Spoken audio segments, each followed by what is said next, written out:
There lies something hidden in the fundamental laws of nature and numbers that gives rise to the unidirectional flow of time. Time inexorably flows, causing past things never to happen again.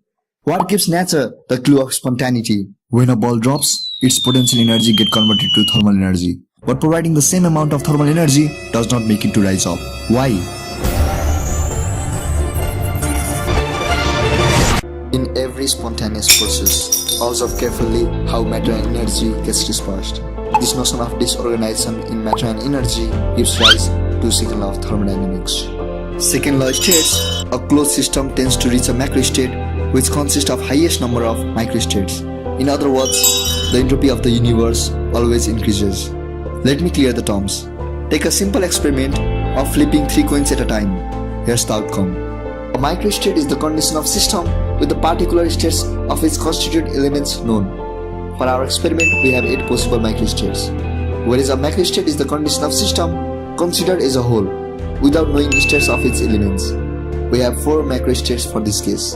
And the entropy is the measure of randomness or uncertainty relating to the number of ways a macrostate can exist. Ludwig Boltzmann gave this very popular formula to calculate entropy. To understand the irreversibility of a process, keep 2 metal blocks in contact, having 3 and 5 molecules with 4 units of energy in each. After a sufficient amount of time, the energy distribution becomes this. Because the system can exist in most different ways possible at this macrostate.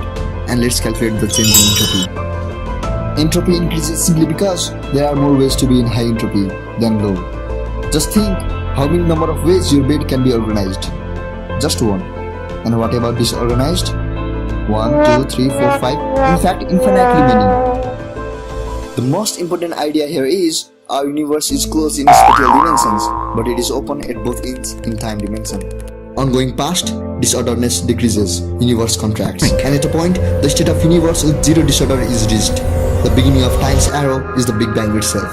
Perhaps our universe was created by luck, at a very improbable state, but yet not impossible. For instance, shuffling a deck of random cards at a point might give this result. Ooh, perfect! The probability this can happen is almost 0. Too improbable state, but yet possible. And if you go forward in time, randomness increases. Matter disintegrates into atoms, and atoms in turn into photons. Slowly, photons get lost into ever-expanding empty space. The universe will be left cold and dark, temperature tending to absolute 0. The time's arrow is eventually lost, as there is no distinction between past, present and future. This is the ultimate end of universe and time itself.